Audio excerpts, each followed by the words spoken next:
पुणे महापालिका निवडणुकीत राष्ट्रवादीला स्पष्ट बहुमत दिले तर येत्या 5 वर्षात मेट्रो उभी करण्याची माझ्यात धमक आहे, असा दावा उपमुख्यमंत्री अजित पवार यांनी केला।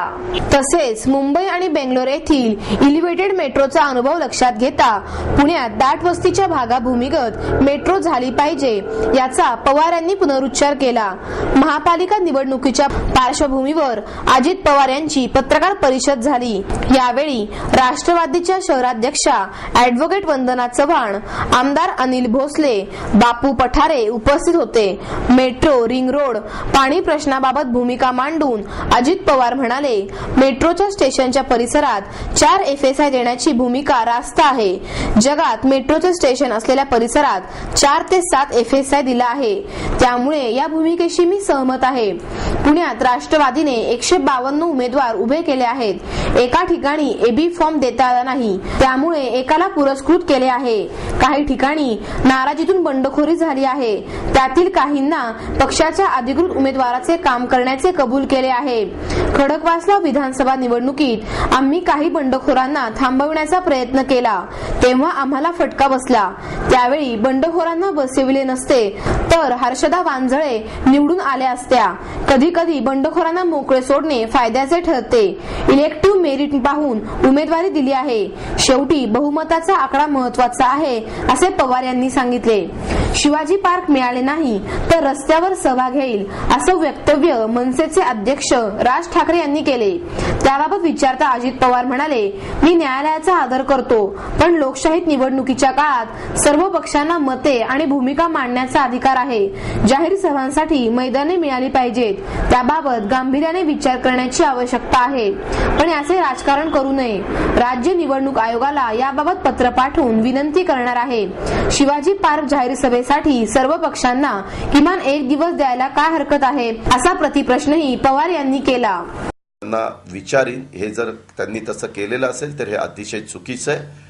तिथं राष्ट्रवादी काँग्रेस पार्टीनं जे कोणी अधिकृत उमेदवार उभे केलेले आहेत त्यांनाच निवडून आणण्याच्या करता मी पण प्रयत्न करणार आणि माझ्या सहकाऱ्यांनाही प्रयत्न करायला लावणार। मी अधिकृत उमेदवारांच्या मतदारसंघामध्ये पण रोड शोच्या निमित्तानं जाणार आहे, जाहीरपणे पण तिथं सभा वेगवेगळ्या घेणार आहे। कारण पिंपरी चिंचवडमध्ये अनेक वर्ष मी 92 पासून तिथं निवडणुका लढवतोय, त्याच्यामुळं मला तिथली बारकाईनं त्या ठिकाणी माहिती आहे। लोकांशी पण माझा संपर्क त्या ठिकाणी आहे आणि त्याच्यामुळं ही गोष्ट मी निश्चितपणे समजावून घेईन आणि ह्याच्यात कोणी चुकीचं वागत असेल तर त्यांना ती दुरुस्त तातडीनं करायला सांगेन। अनिल भोसले इथं बसलेत आणि अनिल भोसलेंनी एका केसमध्ये अजित पवारांच्यावर खुनाचा आरोप केला। यांनी आरोप केला म्हणजे अजित पवार खुनी झाला।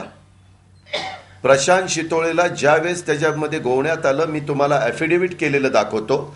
ज्यांनी त्यांच्यावर आरोप केला त्यांनी ॲफिडेव्हिट करून दिलेलं आहे की हे त्याच्यामध्ये नव्हते। तिथलं खालचं राजकारण मला जास्त चांगलं माहिती आहे। मी त्या दिवशी रत्नागिरीला होतो, मी रत्नागिरीवरून स्टेटमेंट केलं, प्रशांत हा पायानी आधू आहे, प्रशांत हा पळू शकत नाही। प्रशांतच्या पाठीमागचं बॅकग्राऊंड आपण बघा, तो अतिशय तब्येतीनं पण बारीक आहे। दुसरी गोष्ट, प्रशांतला मी स्थायी समितीचा चेअरमन केलेला होता आणि प्रशांतचं साधारण बॅकग्राऊंड मला सगळं माहिती आहे। प्रशांतचा त्याच्यामध्ये कुठल्याही प्रकारचा, मी रत्नागिरीला स्टेटमेंट केल्यानंतर ब्रेकिंग न्यूज सुरू झाली, अजून कशातच काही नाही। राज्याचे मुख्यमंत्री असं कसं काय सांगतात? आता जर एखाद्यावर चुकीच्या पद्धतीनं आरोप करून मुद्दाम निवडणुका डोळ्यासमोर ठेवून हा तिथं उभा राहणारच आहे, मग ह्याला टार्गेट करायचं, ह्याला बदनाम करायचं, ह्याला त्या ठिकाणी अडचणीत आणायचं, हेही बरोबर नाही ना। आम्ही चुकीची जे आहेत ते चुकीचं चुकवच मी म्हणणार, मी त्यांना पाठीशी घालणार नाही, अशांना तिकीटं पण देणार नाही। पण थांबा ना एक मिनिट, ॲफिडेव्हिट केलेलं आहे ते माझ्या हातात आलं, मी ते ॲफिडेव्हिट बघितलं। मी काही तिथल्या प्रमुखांशी पण बोललो, ते पण म्हणाले की ह्याच्यामध्ये प्रशांतला गोवण्यात आलेलं आहे, असं पण जबाबदारांनी तिथं सांगितलं। ॲफिडेव्हिट मी स्वतः वाचलं, माझ्याकडे आत्ता ॲफिडेव्हिट नाही आहे, परंतु मी पिंपरी चिंचवडमध्ये जी प्रेस घेईल तिथं मी ते ॲफिडेव्हिट दाखवायला तयार आहे। कारण आम्ही मागच्याही वेळेस तिकीट दिलेलं होतं। तुंगतकर किती मतांनी पराभूत झाले? 40 का 45 मतांनी पराभूत झाले। मी सुरुवातीलाच आपल्याला सांगितलेलं आहे की ह्या एकंदरीत निवडणुकीच्या कारकिर्दीमध्ये आम्ही पण बरेच दिवस काम करतोय, आम्हालाही कोण कशा पद्धतीनं काम करतंय ह्याची त्या ठिकाणी जाणीव आहे आम्ही ज्यावेळेस पुण्याचं नेतृत्व करतोय, आज मी पालकमंत्री म्हणून राज्यामध्ये पुण्याचं प्रतिनिधित्व त्या ठिकाणी करतोय, त्याच्यामुळं असं कुठल्या तरी वेड्यावाकड्या लोकांच्या संदर्भामध्ये त्या ठिकाणी काहीतरी वेगळं घडावं आणि पुण्यात आणखीन काही इथली कायदा सुव्यवस्थेची परिस्थिती हाताबाहेर जावी, ही भूमिका अजित पवारची कालही नव्हती, आजही नाही, उद्याही नसणार आहे.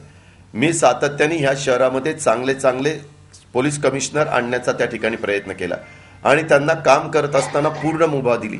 मला तुम्हालाही सगळ्यांना आवर्जून सांगायचं की तुम्ही एका देखील पोलीस कमिशनरला विचारा की हा चुकीचा माणूस होता आणि त्याला दुर्लक्ष करा असं अजित पवारांनी कधी जिल्हा पोलीस प्रमुखाला किंवा पोलीस कमिशनरला सांगितलं. तसं अजिबात कधी त्या ठिकाणी सांगितलेलं नाहीये. आणि एकंदरीतच काम करत असताना साधारण या सगळ्या गोष्टीचा आम्ही बारकाईने त्या ठिकाणी विचार करण्याचा प्रयत्न करत असतो आणि त्याच्यातनं निर्णय त्या ठिकाणी घेत असतो. त्यांनी तिकडं विजय मोरेच्या विरोधामध्ये अर्ज भरलेला होता. मी त्याच्याशी आत्ता संपर्क साधला. त्याने मला सांगितलं की आता मुदत विड्रॉलची संपलेली आहे, परंतु मी पक्षाच्या उमेदवाराचं त्या ठिकाणी काम करेन. इतर बाबतीमध्ये मी थोडंसं अजूनही मी माझ्या सहकाऱ्यांशी बोललेलो आहे. मी तर माझ्याच कार्यकर्त्यांशी केव्हाही फोन करायला त्या ठिकाणी मला कुठली अडचण नाही, त्यांच्याशी चर्चा करायला मला कुठली अडचण नाही. पण मी हाही विचार करतोय, खडकवासला विधानसभा मतदारसंघामध्ये काही लोकांना थांबवण्याचा प्रयत्न ज्यावेळेस आम्ही केला त्याचा फटका मला बसला.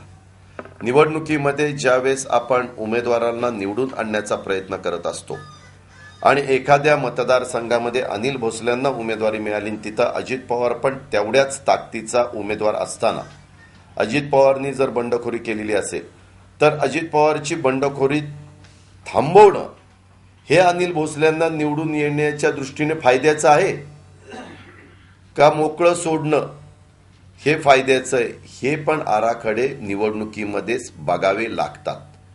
मी खरोखरीच सांगतो, खडकवासल्यामध्ये आमच्या हर्षदाताई वांजळे 3,500 पडल्या. ज्यांना कुणाला आम्ही बसवलं ते कदाचित बसवलं नसतं तर 5-7 हजार 10,000 मतं घेतली असती तरी आमच्या भगिनी 4-5 हजारांनी कदाचित निवडून आल्या असतात. ही गोष्ट निवडणुकीमध्ये लोकसभेलाही चालते, विधानसभेलाही चालते, जिल्हा परिषद तालुका पंचायतीलाही होते आणि महानगरपालिका नगरपालिकेलाही होते. मी आपल्याला सिद्ध करून देईन किंवा आपण पण मागचे निकाल लागल्यानंतर बघा कोण उभं राहिल्यानंतर, कारण जो उभा राहतो तो इतका द्वेषाने उभा राहतो की तोला जरी आम्ही पुढचा काही सांगितलं की पुढं कुठं सामावून घेऊ आणि त्याला ते पटलं तर त्याला उभं करण्याच्या करता जे काही कार्यकर्ते कामाला लागले असतात ते इतके जोरात कामाला लागले असतात. बरं तू आता बसलाय काय, ह्याला तिकीट दिलं का, मग त्याच्या उलट्यात ज्याला जो निवडून येणार असतो ना तिकडं ती मतं ट्रान्सफर करतात. अशाही गोष्टी घडतात आणि म्हणून त्याबद्दल आम्ही आत्ताच चर्चा केलेली आहे. 1 वाजल्यानंतर मी आपल्याला 1ची प्रेस कॉन्फरन्सला वेळ दिलेली होती. इतर वेळ पाळतात की नाही मला माहिती नाही, मी सहसा वेळ पाळण्याचा प्रयत्न करतो, त्याच्यामुळे मी इथं आलो. पत्नीला त्यांच्या पुतण्याला सहसा आपल्यालाही माहिती आहे, महानगरपालिकेमध्ये अनेक राजकीय पक्ष जर एखाद्याचं त्या प्रभागामध्ये त्या वॉर्डामध्ये काम चांगलं असेल, त्या घराला लोक रिस्पेक्ट देत असतील, त्या ठिकाणी मान देत असतील, सन्मान देत असतील तर तिथं अशा पद्धतीचे निर्णय घेतले जातात. आम्ही सुभाष जगतापला पती आणि पत्नी त्याची दोघांनाही त्या पद्धतीने तिकिटे दिली.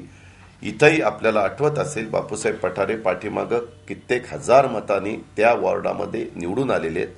बापूसाहेब त्याच्या आधी ज्यावेळेस तो ग्रामपंचायतीमध्ये भाग होता तेव्हा पण जिल्हा परिषदेला त्याही वेळेस ते अपक्ष निवडून आलं. पक्षाने त्यावेळेस मला वाटतं यांना तिकीट दिलेलं होतं, भिकोबांना गलांड्यांना, आणि त्याही वेळेस ते कित्येक हजार मतांनी त्या ठिकाणी निवडून आले.